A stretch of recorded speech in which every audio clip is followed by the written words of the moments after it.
புரியலாம். நல்லா இருந்த மனுஷன். அக்கா இவங்களுக்கு பசங்க எல்லாமே இருக்காங்களா? ஆனால் அப்படியே இவங்களை கொண்டாந்து இப்படி விட்டுட்டாங்களா?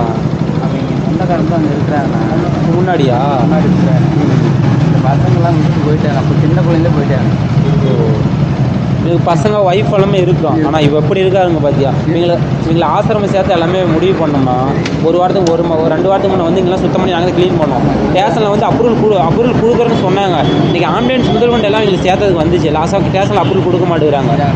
அது எங்கேயோ பெங்களூரு அங்கே வந்து சேர்த்த மாட்டாங்க. உள்ளூர்லேயே எங்கேன்னு பாருங்க. நாங்கள் உள்ளூரில் எங்கேயும் சேர்த்திக்க மாட்டேங்கிறாங்க. ரொம்ப ஆமாம் ரொம்ப இதாக இருக்காங்க. ரொம்ப முடியாத பட்சத்தில் இருக்காங்க. முடியல. ஃபோட்டோகிராஃபரா? இந்த ஊர்லேயே பல கல்யாணத்துக்கு ஃபோட்டோ எடுத்துகிட்டு என்ன சொல்கிறாங்க? ஆமாம் நிச்சயமாக. நான் சின்ன பேருந்து வரை பார்த்துருக்குறேன். அவர் அப்படிப்பட்டவர் இங்கே பிடிக்கிறாராண்ணா? இந்த ஊரில் கேமரா கிடையாது. எல்லா வேலையும் அவருக்கு தெரியும். நீ இந்த மாதிரி வச்சுக்கல. ஆமாம். அசால்ட்டாக அப்படி தெரியும். இப்போ இருந்துச்சுன்னா அது நல்லா தெரியும். நல்லா படிச்சு வருவார். படிச்சுட்டாராண்ணா? ஃபோட்டோ எடுக்கிறது இந்த ஊருக்கு. நான் சின்ன பையனாக இருப்பேன். எனக்கு 38 வருஷம் ஆகுது. நீங்கள் இதே ஊராண்ணா? நீங்கள் வீட்டுக்கு நான் பக்கத்தில் இருந்தேன். இப்போ நீங்கள் வீட்டுக்கு பக்கத்தில்? நாங்களாம் எனக்கு வீக்கு வந்து என்ன சொல்லுவாங்க, சிலோலேருந்து வந்தீங்க.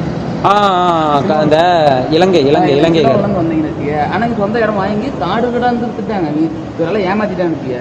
ஓ இவனுக்கு 2 பசங்களா என்னமோ 2 பேரும் 3 பேர். மாமா உனக்கு எத்தனை பசங்க? 4 பசங்க. 2 பொண்ணு 2 பையன் எனக்கு தெரியும்.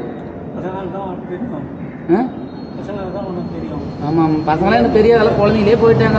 எல்லாமே வந்து பல்ல ஊரை விட்டு போயிட்டாங்க. இவரெல்லாம் விட்டு போயிட்டாங்க. ஆனால் இதுமாரி நல்ல மனுஷன் இருக்கும். தண்ணி போட மாட்டார், ஒன்றும் பண்ண மாட்டார். எந்த பழக்கமே கிடையாது. கை கால் வராத போச்சு. அவ்வளோ சொந்தக்காரங்களும் கண்டுக்கிறதில்ல. ஆனால் எல்லாம் புரிய ஏமாத்துட்டாங்க.